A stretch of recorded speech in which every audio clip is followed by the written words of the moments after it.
Hei, kā šī? Zini, ko mēs izdarīja?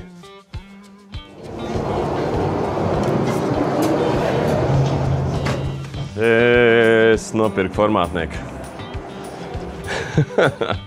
Un jā, šajā sērijā varēs redzēt, ko sadarījām ar elektrību, kā iekārtojam telpu, kā cīnījāmies, lai aparātu dabūtu iekšā busā, un vēl vairāk, cik smagi bija dabūt viņu iekšā darbnīcā. Kā arī, protams, salīdzināsim iespējas skilzāģim pret šo monstru.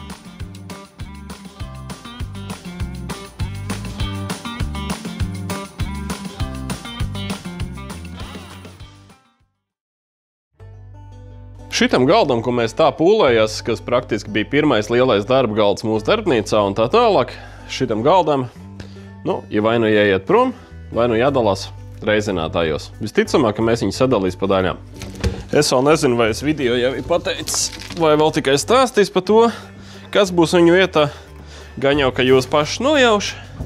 Bet jā, vieta mums būs, ja mēģina ietaupīt. Tā vieta patiešām būs čābīga, bet kā vienmēr nav nekā neiespējama. Šajā gadījumā mums sanāk, ka formātnieks nostājas pašā darbnīcas vidū. Ak, tu neliet! Kā centrālais darba galds. Un mums būs jāstrādā viņam apkārt. Šitās te atvilkiņa saturs ir tāds diezgan, kā lai to pasaka, piešiverējies ar laiku. Piešiverējies nozīmē to, ka tajā laika ir savācies viss kaut kas, ko tu te galīgi nemeklēt, vai ne? Reku, tie naži. Un zīmuļi paliek. No viena puses, protams, žēl jaukt ārā to, kas kādreiz bija tik svarīgs un ko kādreiz tik rūpīgi būvēja.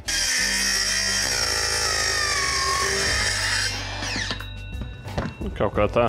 Bet, ja būs pārāk sentimentāls un pieķēries pagātnē, var sanākt palaist garām daudz iespējas nākotnē.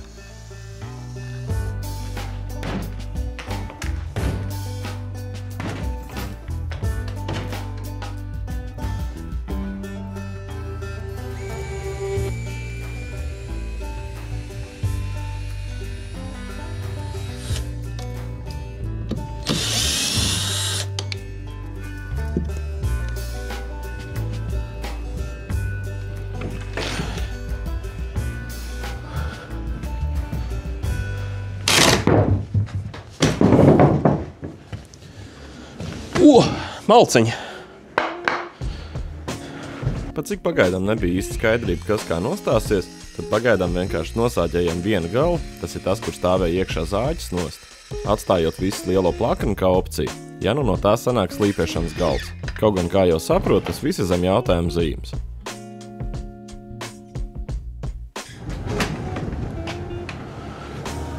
Lūk. Jā, vietiņas nav daudz. Te mums vieti spēcīgi jāatbrīvo pašā vidū, bet vietiņi tiešām nav daudz. Un pat tā galda nākotne, vien mazāk un mazāk skaidrības. No viena puses es tagad būtu gatavs slīpēt un darboties tur, pie tā galda. Būtu forši, man būtu atsevišķs galds, uz kuras glabāt visus rupjos instrumentus, mēs varētu frēzēt, darboties un tā tālāk. No viena montāžas galda ir diezgan čābīga. Tie, kas zina, tie zina. Vēl, protams, ir opcija to atvilkuņu bloku pārvietot kaut kur, lai tur varētu nolikt šito pašu galdu, teiksim, puses no viņa, ne? Un to atvilkuņu bloku uzlikt kaut vai šita te virsū. Man būtu divās kārtās atvilkuns, tā varētu būt pat vieglāk viņas virināt. Joka pēc. Vienkārši uz šo vakaru tas nav uz paliekoši. Es joka pēc uzmetu MDF un laminātu atgriezumus vienkārši tā klāt pie krāsniņas. Un tagad ir nokrities uz 27 grādi, bet pirms tam te no trubas pumpēja ārā 30.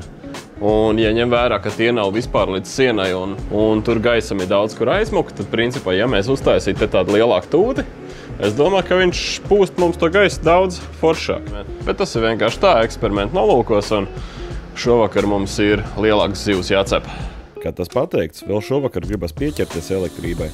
Kāds no jums komentāros kā reiz rakstīja, ka, ja negrib, lai gaisams raustās, viņu vajag pārlikt uz citu fāzi.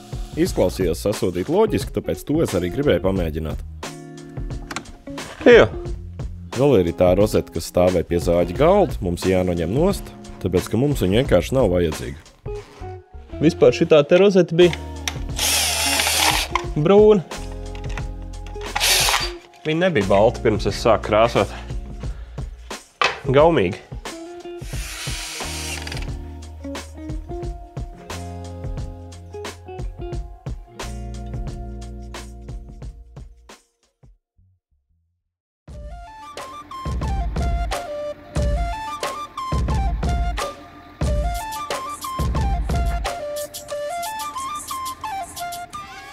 Zāģi iecelšana busā īstenībā ir pats savas sērijas vērta, tikai, protams, ar savu kameru negribējās maisīties visiem pa kājām.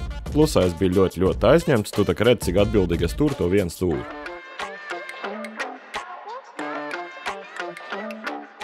Bet, ja tā nopietni, šis bija baigi labs piemērs, kā vesela čupa cilvēkiem sanāk kopā un vienkārši viss strādā vienā komandā. Un, protams, arī krāna operators, žonglējot starp elektrības vadiem un žogu stabiem, viss izdarīja vienkārši super.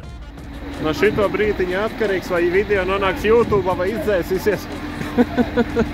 Un ja tu domā, kāpēc zāģis ir kastē, tas tāpēc, ka tas nav mūsējais.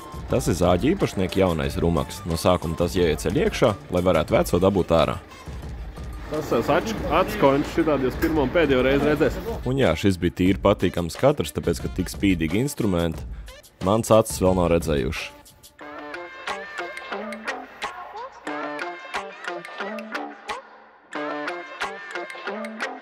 Nu, un šito asu instrumentu droši vien tu atceries no video sākuma. Es runāju pa zāģi. Zinot, kāds krāns mums būs pieejams, līdz paņēmu kaudzīta paletēm un pāris finieru loksnes. Un īstenībā sanāca tīri tā neko.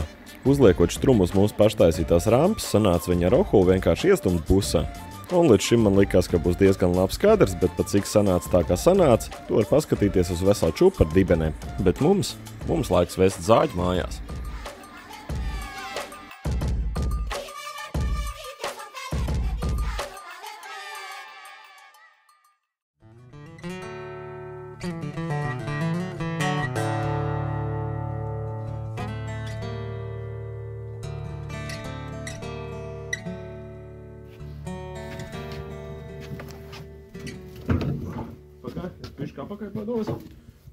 Dabūt zāģi iekšā darbnīcā īstenībā bija daudz lielāks piedzīvojums, nekā dabūt viņu iekšā busā.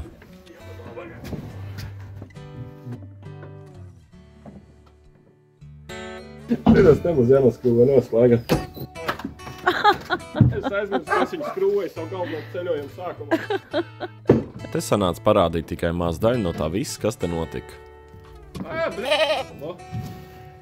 Bet savu stundiņu nācās pamocīties tā, lai dabūtu korpusu iekšā. Un viss sakrit tieši tā, kā vecāki bija mājās, nu un bez viņa palīdzības, nu pilnīgi nekā.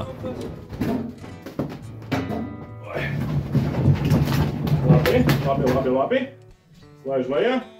Par zāģi novietojumu arī no sākuma bija kaut kāda dilema, kā viņu likt, bet, kad sīkāk pamērīju un paskatījos, kā kariet staigā, sapratu, ka man paliek tikai viena opcija, kā es viņu var nolikt. Un, kad īstā pozīcija atrast, varam sākt likt viss atkal kopā.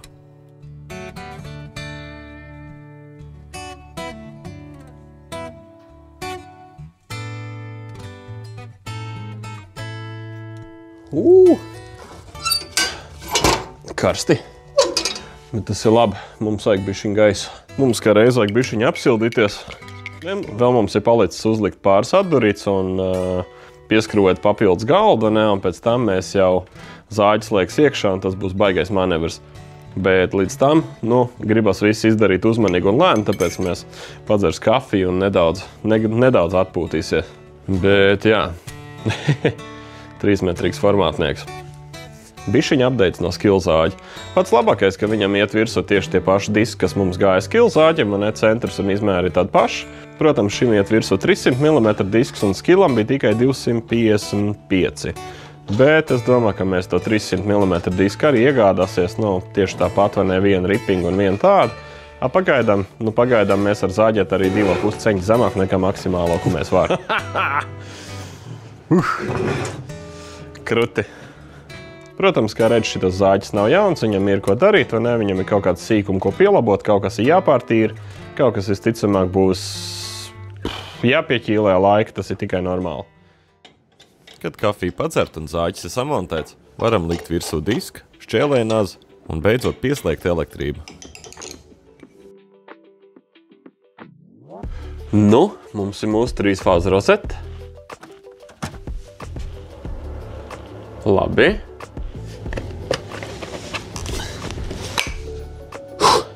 Laikam tas brīdis viņu slēgt iekšā.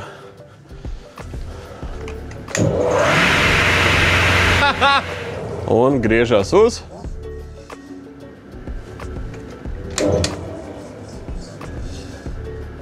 Griežās uz otru pusi, ja samaina fāzes vietām. Pa lielam tā nav nekāda problēma. Slēdzam ārā un samainam jebkuras divas fāzes vietām. Tagad, ja mēs pagriež šito slēdzi. Uz pareizo pusi griežas. Vajadzētu kaut ko nozāģēt, ne? Šis smuks, šis sasūdīts smuks. Nākamā dienā tikām pie aizsargiem, piespiedējiem un vispārējā. Un, protams, to arī visus uzreiz salikām vietā. Piespiedējs, protams, visu laiku uz zāģi nestāvēs. Viņi tur uzliks tikai tad, kad viņu vajadzēs. Bet loģiski, ka tā ir baigā ērtība, bet sevišķi salīdzinot, kā mēs strādājam pirms tam. Priekš tiem, kas nogulēja sākumu, šis ir Grigio SC32. Es domāju, ka tu pats saproti, kāds šitas te priekš mums ir upgrades. Tāpēc, ka šitam zāģim ir 3 metru kamera. Tas nozīmē, ka mēs varam uzlikt uz viņu pilno 280 plāksus. Tas ir MDF, tas ir lamināts. Un mēs viņu varam taisam nozāģēt pilnīgi bez jebkādas problēmas. Tie skills bija tikai 2 kW, tad šitas te jau kopā ir kaut kāds 5. Un, jā, to var redzēt reāli strādājot. Es ar to pašu Fine Finish disku paņēmu, vienkārši šosīt piecinieku izstūmu cauri, gan vienu, gan otru pusi. Redz kādu aptekumu? Es nē, tas ir krūti. Mūsu gadījumā pārsvarā strādājot ar koku, tas ir baigi no svāra. Bet mums nav sev jāierobežo tikai uz koku. Tas arī ir forši. Arī zāģi iepriekšējais saimnieks pārsvarā strādāja uz koku, tāpēc viņš man iedeva te ripu ar daudz zobiem. Un pats galvenais vispār nelietot aizzāģu. Labi, šitas nav mūsu oranžais, bet jā, pagaidām nelīdz tam godīgi sākot. Te es diezgan garu un plaši stāstīju par to, kāds zāģim ir opcijas salīdzinot ar mūsu iepriekšējo skilu. Bet, kā redz, izrādās, ka es nebiju ieslēdzis mikrofonu, līdz ar to no audio no turienes ir tik švakts, ka tāda man sirdsapziņa neļauj likt video. Tā vietā tu vari uzmest acis, kāds mums tagad ir kruts piespiedējs, ar kur mēs varam piespiest detaļu un nozāģēt viņu taisam gar lineālu malu. Tā atšķirība tempā ir vienkārši fenomenāla. Un ne tikai tas, ka atšķirība tempā, bet tieši zāģējuma kvalitātē. Redzi? Zāģējums ir skaists. Ja vēl mēs uzlikt aizzāģīt, tad apakša arī vēl nebūtu izrauta. Bet, nu, jā, saprat, mēs viņu taupam lieliem projektiem. Nu, un izskatās, ka šitai sērijai tas arī laikam mums būs viss. Bet, jā, mums jau liela projekta padomā, kā principā mums jau viss furnitūra ir sanākusi. Nu, ir tikai jāgaida materiāls, un tad mēs jau varēs šito te mūsu lielo instrumentu likt lietā. Ja vēl neesi paspējis to izdarīt, droši nospied laiku, abonē kanālu un tiekamies jau nākamajās epizodēs. Un ja šis ir pirmais workshop video, ko tev YouTube izmet, tad nekautrējies un uzspied uz playlist. Mums ir kaut kādas 60 vai 70 epizodes, ko mēs te daram, un kā šitas viss tapa, un kā te kādreiz izskatījās, un kā te izskatās tagad. Kur mēs vēl izaugs, kas to zina, bet pagaidām es jums saku, atā.